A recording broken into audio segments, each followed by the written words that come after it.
సమాచారం కోసం 95 న్యూస్ ఇప్పుడు యాప్ లో మీ ముందుకు వచ్చింది.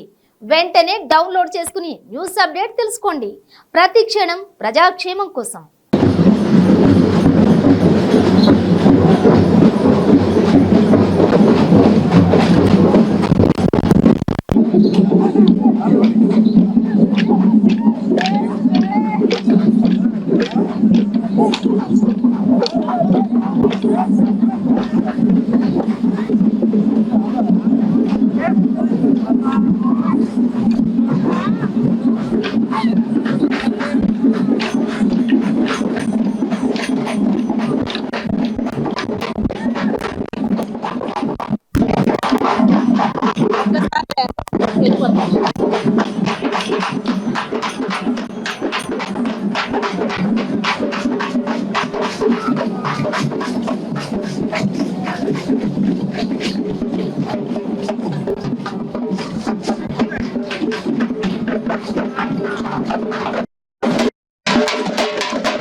డాక్టర్ మామిడి హరికృష్ణ గారికి నా హృదయపూర్వక అభినందనలు.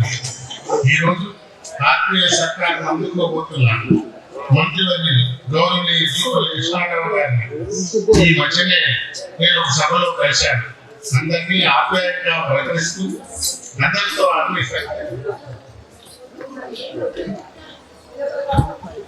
అతి సన్నిహితంగా ఉంటూ ఈరోజు మా ఆత్మీయ సత్కారం అందుకుంటున్నందుకు గౌరవనీయ జీవోలు కృష్ణారావు గారికి మరొకసారి అభినందనలు తెలియజేస్తూ, అలాగే గౌరవ అతిథులు రవాణా మరియు బీసీ సంక్షేమ శాఖ మంత్రులు కోనం ప్రభాకర్ గారికి నా హృదయపూర్వక శుభాకాంక్షలు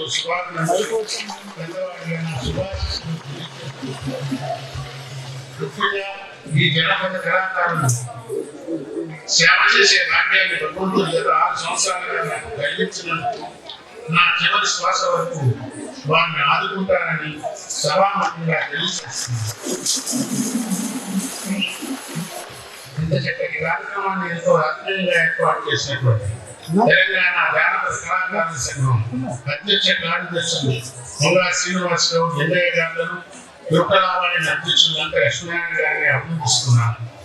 వారికి మీడియా మిత్రులకు ధన్యవాదాలు తెలియజేస్తూ నమస్కారం.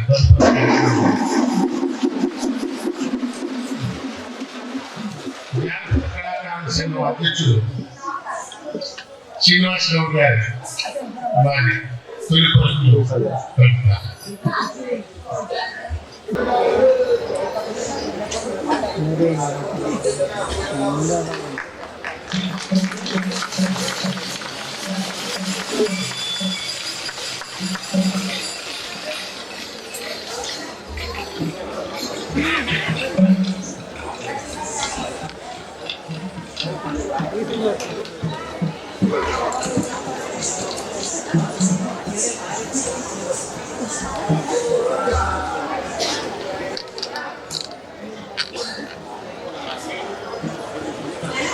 Hey, mobiles.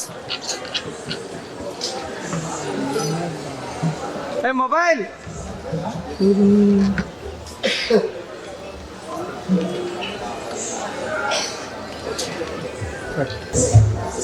ధన్యవాదాలు సార్. ఈరోజు జానపద కళాకారుల సంఘం కోరిక మేరకు ఇక్కడికి విచ్చేసినటువంటి పెద్దలు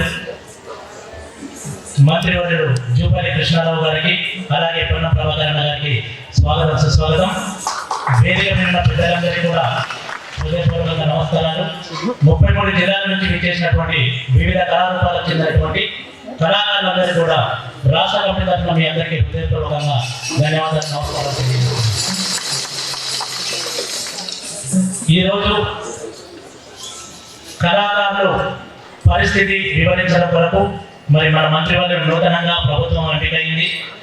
జూపల్లి కృష్ణారావు గారు మరి మన శాఖకు మంత్రివర్గం అయ్యారు కాబట్టి వారిని సన్మానించుకోవడం, సత్కరించుకోవడం మన ధర్మం, కర్తవ్యం.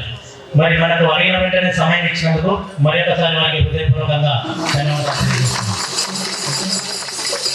సార్, సంఘాలంటే దాదాపుగా సంఘం పెడతారు, 6 నెలలకు, సంవత్సరానికి, 2 సంవత్సరాలకు అది కొలాప్స్ అయిపోతుంది.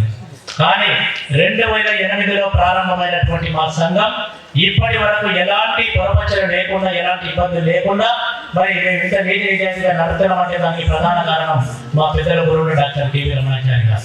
మరి మేము చేసే ప్రతి కార్యక్రమంలో ఎక్కడ తప్పులు చేస్తామని మమ్మల్ని కంటికి రెప్పలా కాపాడుతూ ఉంటారు డాక్టర్ కెవి రమణాచారి గారు.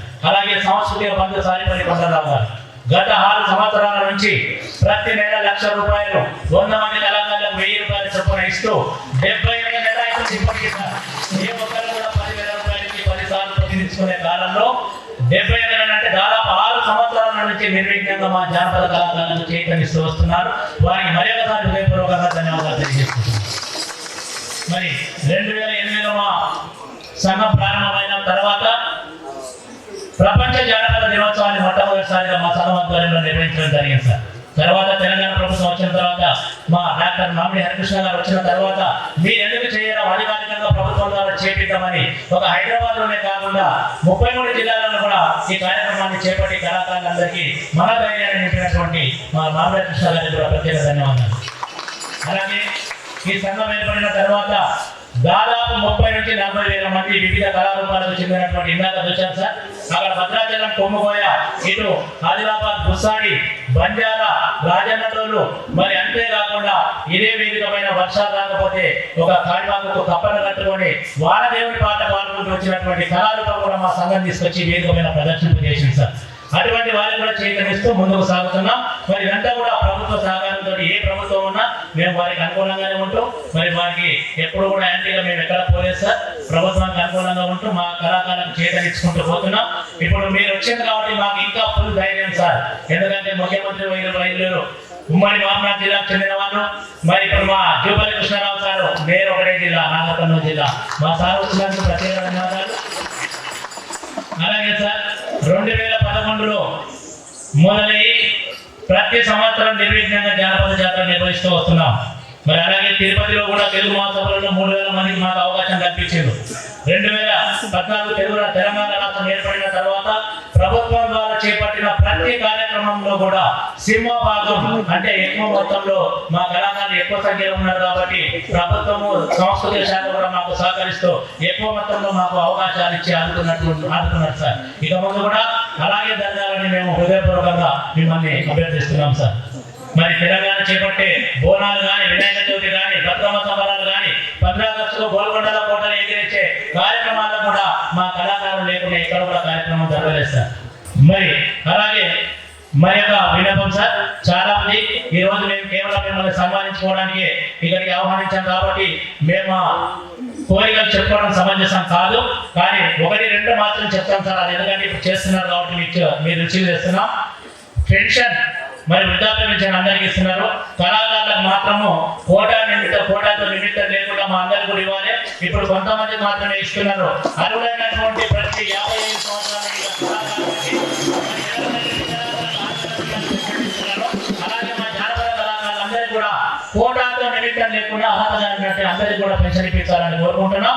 గృహలక్ష్మి పథకంలో కూడా చాలా మంది మా దాంట్లో మహిళలు ఉన్నారు, వాళ్ళకు వర్తిస్తుండొచ్చు. కానీ మీరు కేటాయించే దాంట్లో ఒక 2% మా జానపద కళాకారులకు కేటాయించినట్లయితే దాంట్లో అర్హత ఉన్నోళ్ళు కావచ్చు, ఇట్లా కళాకారుల పరంగా కావచ్చు, ఎలాగైనా మా కళాకారులకు ఒక 2% మీరు ఇచ్చే దాంట్లో గృహలక్ష్మి పథకం కింద ఇవ్వాలని కోరుకుంటున్నాం సార్. అలాగే మరొక ముఖ్య విషయం సార్, గతంలో కాంగ్రెస్ ప్రభుత్వం ఉన్నప్పుడు డిపిఆర్ఓ ద్వారా కళాకారుల సమాచార శాఖ ద్వారా ప్రోగ్రామ్స్ వచ్చాయి. బంగారు తల్లి పెట్టినప్పుడు దాదాపుగా 6 నెలలు రాష్ట్రంలో ఉన్నటువంటి 5 నుంచి 10,000 మంది కళాకారులు 6 నెలల పాటు కార్యక్రమాలు చేసుకొని అందరూ కూడా సంతోషంగా ఉన్నారు సార్. కానీ తెలంగాణ వచ్చిన తర్వాత కొంతమందికి ఉద్యోగాలు ఇచ్చి 500 మందికి 50 ఉద్యోగాలు ఇచ్చి 5,000 మంది రోడ్డున పడ్డారు సార్. మేము ఒకటే కోరుతున్నాం, 550 మందిని ఏదైనా శాఖలలో వారిని గవర్నమెంట్ ఉద్యోగస్తులుగా గుర్తించి వారికి స్థానం కల్పించి డిపిఆర్ఓ ద్వారా వచ్చేటువంటి ప్రభుత్వ కార్యక్రమాలన్నీ కూడా గతంలో జరిగినట్టు సమాచార శాఖ ద్వారా మాత్రమే కార్యక్రమాలు జరగాలని మిమ్మల్ని సభాముఖంగా కోరుకుంటున్నాం సార్. మరి ఒకసారి మరి టైం తీసుకొని మీ దగ్గరికి వస్తాం సార్. ఈ రోజు మీరు అమూల్యమైన సమయం ఇచ్చిండ్రు. మరి మీటింగ్ వెళ్ళాల్సింది కాబట్టి ఎక్కువ మేము మాట్లాడాం సార్. ఈ వచ్చినందుకు మరి ఒకసారి మీకు ప్రత్యేక ధన్యవాదాలు తెలియజేసుకుంటూ, గత ప్రభుత్వంలో సాహిత్య అకాడమీ, సంగీత నాటక అకాడమీ ఏర్పాటు చేశారు. కానీ అత్యవసరమైనటువంటి జానపద అకాడమీ మాత్రం ఏర్పాటు చేయలేదు సార్. ఇప్పుడు ఈ ప్రభుత్వంలో ఇమీడియట్ గా జానపద అకాడమీ కూడా ఏర్పాటు చేయాలని కోరుకుంటూ, మరి అవకాశం ఇచ్చినటువంటి అధ్యక్షుల వారికి ప్రత్యేక ధన్యవాదాలు తెలియజేసుకుంటూ సెలవు తీసుకుంటున్నాను sir. Thank you very much. సభాధ్యక్షులు పెద్దలు కొండలరావు గారికి వాస్తవంగా మాకు ఆహ్వానం ఇచ్చి పెద్దలలాగా ఆశ్రయించిన రమణాచార్య ఆరోగ్యం బాగాలేకపోయినా వారికి కూడా ఈ సందర్భంగా ఈ వేదిక ద్వారా నమస్కారం తెలియజేస్తూ, ఈ కార్యక్రమానికి సంబంధిత శాఖ మంత్రిగా పెద్దలలాగా ఎప్పుడు మాకు మార్గదర్శకత్వం చేసి తెలంగాణ ఉద్యమంలో మంత్రి పదవి కూడా రాజీనామా చేసినటువంటి వ్యక్తిగా ఈరోజు తెలంగాణ ప్రజాస్వామిక ప్రభుత్వంలో తిరిగి మంత్రిగా బాధ్యత తీసుకున్నటువంటి మా అన్న జూపల్లి కృష్ణారామణ గారికి, సోదరుడు మామిడి హరికృష్ణ గారికి, శ్రీనివాస్ గౌడ్ గారికి, లింగయ్య గారికి, లక్ష్మీనారాయణ గారికి, ఇక్కడికి విచ్చేసినటువంటి వివిధ రంగాలకు సంబంధించిన కళాకారులందరికీ ఆ కళామ తల్లి దండం పెడుతూ మీ అందరికీ కూడా హృదయపూర్వకంగా నమస్కారాలు తెలియజేస్తాను. లోపలికి వస్తా ఉంటే ఇప్పుడే అన్నగారితో మేమిద్దరం మాట్లాడుకుంటూ ఉన్నాం. ఆనాడు నేను పార్లమెంట్ సభ్యుడిగా, అన్న మంత్రిగా కాంగ్రెస్ పార్టీలో ఉంటూ కూడా తెలంగాణ రాష్ట్రం కోసం ఏ విధంగా పోరాటం చేసామో పూర్తిగా, అంటే ఎటువంటి సంశయం లేకుండా మనస్సాక్షి కొట్లాడినామో, ఆనాడు మళ్ళీ తెలంగాణ కోసం కొట్లాడినటువంటి మనస్సాక్షిగా కల్మషం లేకుండా కొట్లాడినటువంటి ఏదైనా వర్గం ఉందంటే అది కళాకారులు అనేటువంటి మాట ఇలా మళ్ళొకసారి నేను గౌరవ మంత్రి గారికి ముందు ఒక విజ్ఞప్తి చేయదలుచుకున్నా. ఇంతకుముందు పెద్దలు చెప్పినట్టుగా తెలంగాణ అందరిది, తెలంగాణ రాష్ట్రం ఏర్పాటులో అందరి పాత్ర ఉంది. కానీ కొంత సెలెక్టెడ్ కళాకారులను తమకు వత్తాసుగా ఉన్నటువంటి వాళ్ళ ఎంపిక జరిగింది. ఇప్పుడు ఇది ప్రజల పాలన. తెలంగాణ రాష్ట్రంలో కళాకారులందరికీ ఆ ఫలాలు పోవాలి. పాత ఫలాల నుంచి మనకి అవసరం లేదు. పాత వాసన ఎవరు విమర్శిస్తారే, వాళ్ళ యొక్క కళా నైపుణ్యాన్ని కూడా క్రిటిసైజ్ చేస్తారే. నా ఆకాంక్ష అందరికీ అందాలనేటువంటి ఆకాంక్ష. 3 బిర్యానీ తినే బదులు 30 మంది సాదా భోజనం తింటే బతుకుతారు కదా అని ఆలోచన ప్రభుత్వంలో చర్చించి క్యాబినెట్ లో చర్చించి 550 మంది పొందుతున్న లాభాన్ని 5,000 మంది కళాకారులకు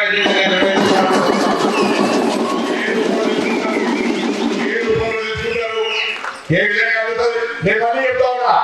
మిత్రులు మన ఎక్కడ పొందరమై వ్యతిరేకంగా పాటలు రాసి వ్యతిరేకంగా ఇప్పుడే పాప మా మాజీ మంత్రి చెప్పాడు 32 మెడికల్ కాలేజీలు పెట్టే బదులు 32 రాష్ట్ర యూనివర్సిటీలు పెడితే బాగుంటుంటాయని.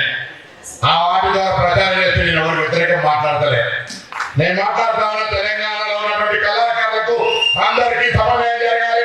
30 మందికి కావాలని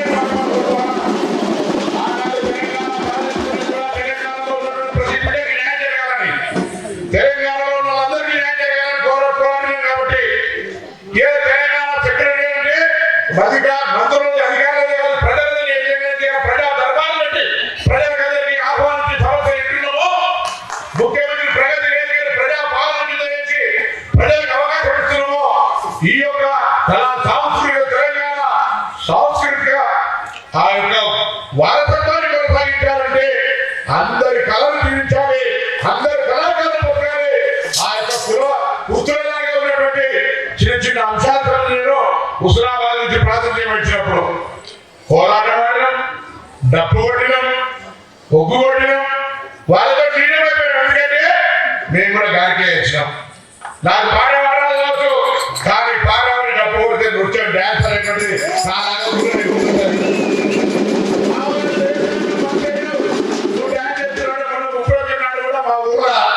డ్యాన్స్ చేసాం. నేను ఎందుకంటున్నా అంటే కళ ఆ విధంగా ప్రేరేపిస్తుంది.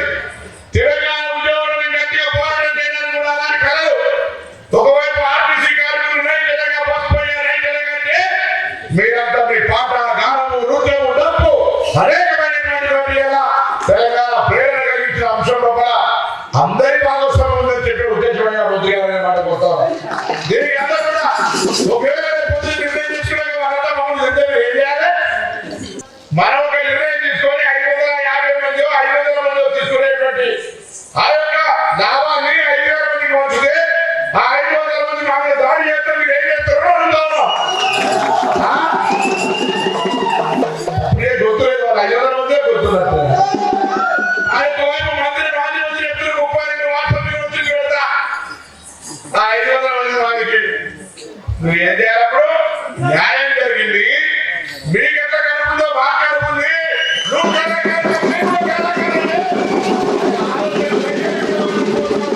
అంతే తప్ప ఎవరి మీద వ్యతిరేకం కాదని మళ్ళీ ఆ నా సోదరులందరూ కూడా కోరుతా ఉన్నా. వాళ్ళ ప్రభుత్వ కార్యక్రమం ప్రచారం చేశారు, వీళ్ళు ప్రభుత్వ కార్యక్రమం ప్రచారం చేశారు. రేపు మీరంతా కలిసి ప్రజలకు సంబంధించిన స్వేచ్ఛ ఇచ్చేటువంటి సోనియా గాంధీ గారు ఆకాంక్షించిన తెలంగాణ ఏర్పడ్డ తర్వాత మనసు నిండా మనస్ఫూర్తిగా మనసుతో పనిచేసేది కొన్ని ఉంటాయి, ఆదేశాల మేరకు పనిచేసేది కొన్ని ఉంటాయి. ఇది మనసుతో కోరుకున్న ప్రభుత్వం. ఇది ప్రభుత్వం ఉంది కదా, ఈ ప్రభుత్వం 30 రోజులు 9 తారీఖు మేము అసెంబ్లీలో ప్రమాణం చేసి ఎలా అయిందయ్యా మేము 420 కావాలంటున్నాం.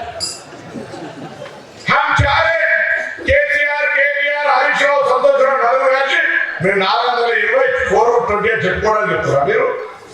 మమ్మల్ని ఏంటంటే 2 రోజులకి ఎట్లయితే అందరూ ప్రజాపాలన అప్లికేషన్ ఇచ్చి నాకు చేయవచ్చు ఒకసారి అంటే ప్రక్రియ గ్యారెంటీ నడుస్తున్నట్టే కదా.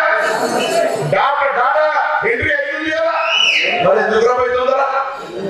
ఎందుకు విమర్శిస్తున్నారు? ఏమైంది? పిక్చర్ దగ్గర మాట్లాడుతున్నారు, ఓపిక లేదా? 12 మంత్రులు మంత్రులు అనుకుంటున్నా బండారం బయట ఉంటుంది. 7 లక్షల కోట్ల అప్పు తెలంగాణ చెప్తే ఏ సాగుతున్నది అర్థం. అందుకే దయచేసి మళ్ళా కూడా కొడతాను మీ అందరి తెలంగాణ మనది, మనందరికీ సంతోషంగా ఉండే విధంగా మీరే సలహా సూచన చేసిన తెలంగాణ ఉద్యమకారుడి అన్న సాంస్కృతిక శాఖ నిర్వహిస్తున్నటువంటి తిరుపతి కృష్ణారావు అన్న వారి తమ్ముడుగా నేను వారు తీసుకునే నిర్ణయానికి పూర్తి సహకారం ఉంటారని మాట మనవిస్తూ మీ అందరికీ నా శుభాకాంక్షలు తెలియజేస్తూ ధన్యవాదాలు. ఈనాటి సాదిపల్లి కొండలరావు ఫౌండేషన్ సౌజన్యంతో అడిగిపోయిన సెక్రటరీలో పంపిస్తాం. అట్లాగే యువ కళవ తెలంగాణ రాష్ట్ర జానపద కళాకారుల సంఘం ఆధ్వర్యంలో ఏర్పాటు చేసినటువంటి ఈ మీటింగ్ కు ఈ సభకు పెద్దలు కొండలరావు గారు జూపాలు ఇప్పుడే మాట్లాడుతాం. కళాబంధ శాశ్వత కొండలరావు గారు అలాగే మా సోదరుడు అనర్గళంగా బొక్క దిప్పుకోకుండా గడగడలాడించినటువంటి ఆ సోదరుడు పొన్న ప్రభాకర్ గారు, ట్రాన్స్పోర్ట్ మినిస్టర్ గారు, అట్లాగే లంకా లక్ష్మణ గారు, మామిడి హరికృష్ణ గారు, దైవంతి శర్మ గారు, ఇతర వేదిక పరుల పెద్దలందరికీ, ఇక్కడికి విచ్చేసినటువంటి కళాకారులందరికీ కళాభివందనాలు, పాదాభివందనాలు.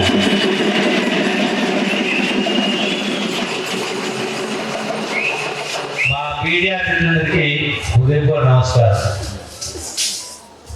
ఎందుకంటామంటే కళాకారులకు కళాభివందనాలు, పాదాభివందనాలు.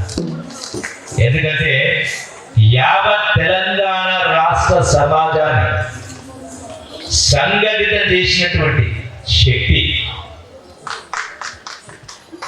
తెలంగాణ రాష్ట్రం వచ్చిందంటే ఈ శక్తి ద్వారానే తెలంగాణ వచ్చిన శక్తిని ఇచ్చింది కళాకారులు. కాబట్టి కళాకారులు కూడా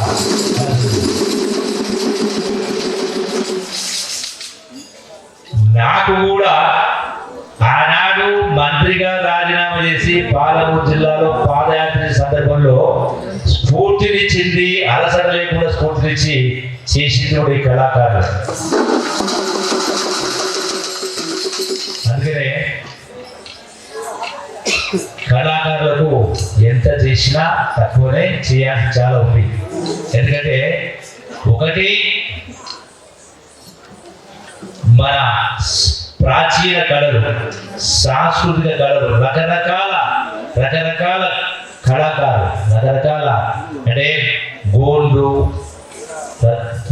డిఫరెంట్ టైప్స్ ఆఫ్ ఆర్ట్స్ కళలు వివిధ రూపాల్లో కళాకారులను కాపాడుకోవడం ఒకటి, ప్రాచీన కళలు కాపాడుతో పాటుగా ఈ కళలు అనేది మన ప్రాచీన వచ్చిన సంపద, కళల సంపద. ఈ సంపదను కాపాడుకోవాల్సిన అవసరం ఉంది.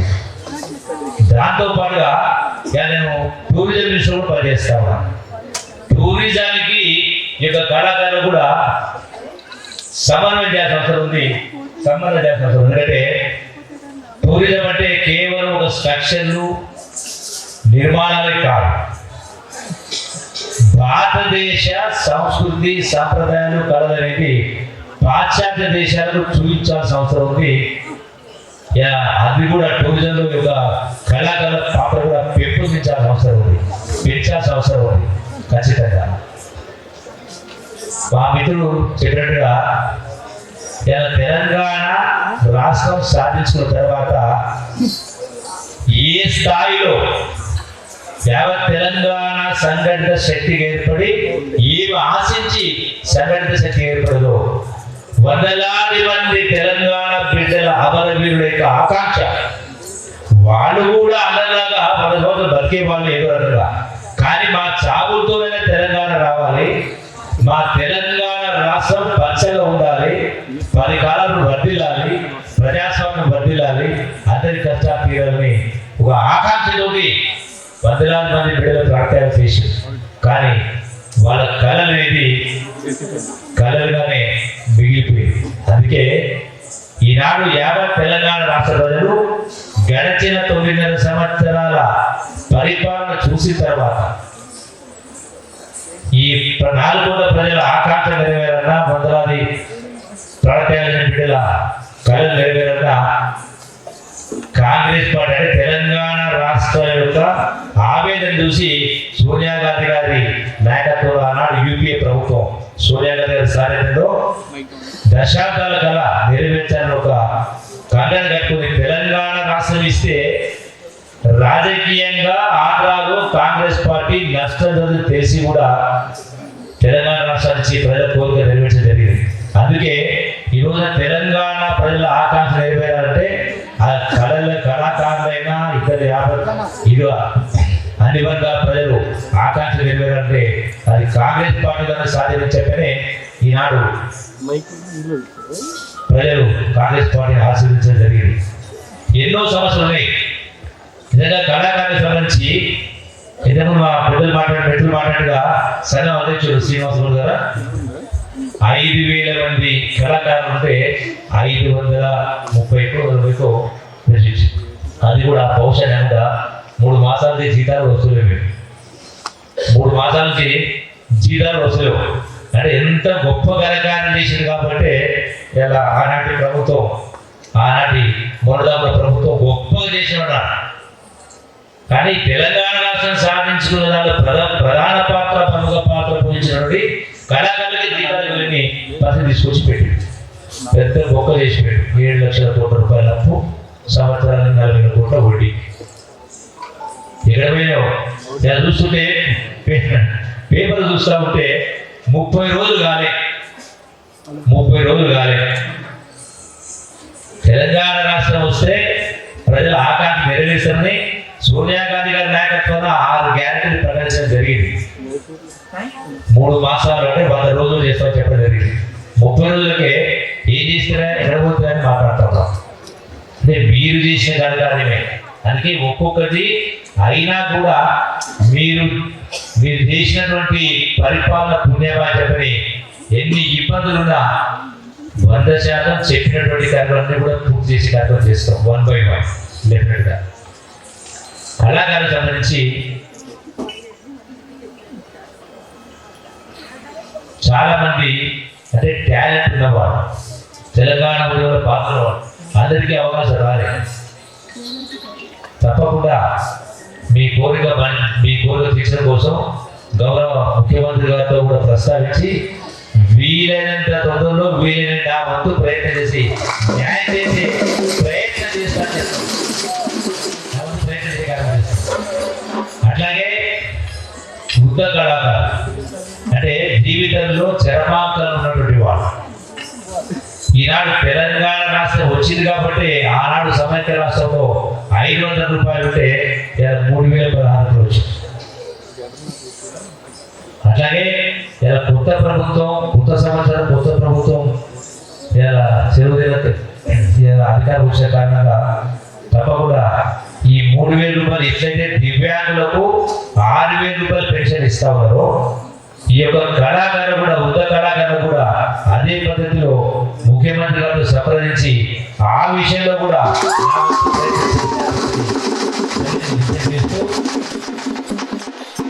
ఈ కళల్ని, కళాకారుని కాపాడుకోవాల్సిన బాధ్యత ఈ ప్రభుత్వంపై ఉంది. ఎందుకంటే రాష్ట్రం అన్ని రంగాలు అభివృద్ధి చెందాలన్నప్పుడు ఆదాయాలు కూడా అభివృద్ధి చెందాలి. ఆ ఆదాయం అభివృద్ధి చెందాలంటే టూరిజం కూడా ఒక ప్రధానమైనటువంటి అంశం. ఇలా కొన్ని దేశాలలో ఏమీ లేదు. మీరు సింగపూర్ తీసుకున్నా, నేపాల్ తీసుకున్నా, ఇసుక తప్ప మట్టి కూడా లేదు. అయినా కూడా ఆ దేశాలు టూరిజం పైన ఆధారపడ్డాయి.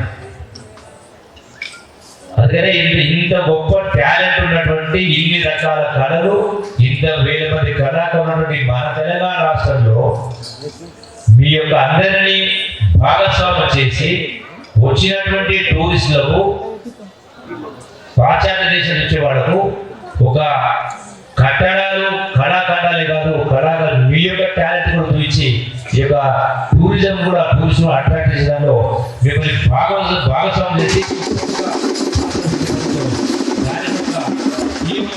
రూపకల్పించి తప్పకుండా మీ అందరికీ న్యాయం చేసే ప్రయత్నం చేస్తామని చెప్పని మీ అందరికీ సవినయంగా విజ్ఞప్తి చేస్తూ 30 రోజులు అయింది, భవిష్యత్తు ఉంది. ఎవరు కూడా నిరాశ నిస్పృహ లోను కావాల్సిన అవసరం లేదు. ఇలా కళలు, కళాకారులు అనేది ప్రచార సాధ్యమానులు ఏవైతే టీవీ కావచ్చు, ప్రింట్ మీడియా కావచ్చు, ఎలక్ట్రానిక్ కావచ్చు. దాంతో పాటుగా ఈనాడు ఉన్న అబద్ధాలని కొనసాగితే నిజం పెట్టారు. ఇలా పేపర్ చూస్తా ఉన్నారు, నిలబడదాకున్నటువంటి కేటీఆర్ కావచ్చు, కేసీఆర్ కావచ్చు, కోరుకోవచ్చు, ఇష్టానాటిగా మాట్లాడుతూ ఈ ప్రభుత్వాన్ని తప్పుపట్టే ప్రయత్నం చేస్తా ఉన్నారు. అందుకే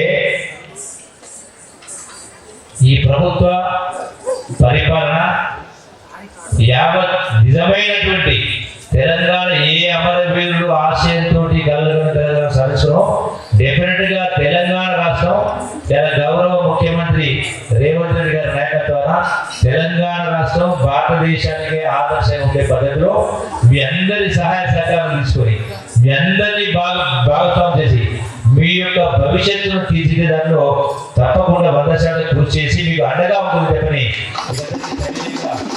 చేస్తూ తప్పకుండా మీ యొక్క సంఘం ద్వారా మీ యొక్క సమస్యలు ఏమిటున్నాయో మీకు సమయం ఇచ్చి గంట కాకపోతే 2 గంటలు కూర్చొని మీ నిర్ణయం చేయడం కాదు, సమిష్టిగా కూర్చొని చర్చించుకొని ఏమేమి సమస్యలు ఉన్నాయి, ఏ విధంగా పరిష్కారం చేయాలి, ఏ విధంగా మీరు భాగస్వామ్యం అవుతారు, ఏ విధంగా ఈ యొక్క రాష్ట్ర యొక్క కీర్తి ప్రతిష్టల్ని నలుమూలలో చేరవేసే విధంగా ప్రపంచ పర్యాటకుల్ని ఈ రాష్ట్రానికి ఆకర్షించే విధంగా అందరూ కలిసి చర్చించుకొని మాట్లాడుకొని తప్పకుండా ముందుకెళ్ళేట్టు కార్యక్రమం చేద్దామని చెప్పని మరొకసారి మీ అందరికీ కూడా ఈ వేదిక ద్వారా సరైన విజయం చేస్తూ కలిసి నడుద్దాం, సాధించుకున్న తెలంగాణను నిలబడాలని వాళ్ళు చెప్పినటువంటి మాటలకే పరిమితమైన బంగారు తెలంగాణను నిజమైన మీ జీవితాల్లో వెలుగు నింపడానికి ఈ ప్రభుత్వం కంకణ బద్దులే ఉంటుందని చెప్పని మీ అందరికీ సవినయంగా విజయం చేస్తూ సెలవు తీసుకుంటున్నాం. దయచేసి మా ఆత్మీయ సత్కారాన్ని చేతుల మీదుగా జరగాలని నేను కోరుకుంటున్నాను.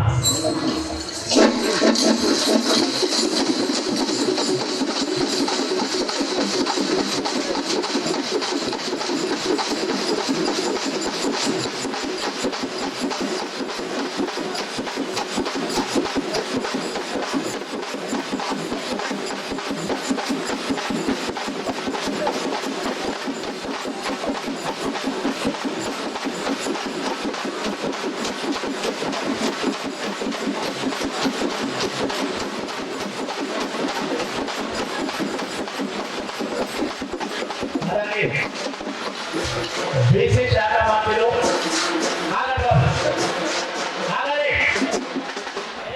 రవాణా శాఖ మంత్రులు పొన్నం ప్రభాకర్ గారిని కూడా సత్కరించాలని మా సాంస్కృతిక మంత్రి సారిపల్లి కొండరావు గారిని కోరుతున్నాం.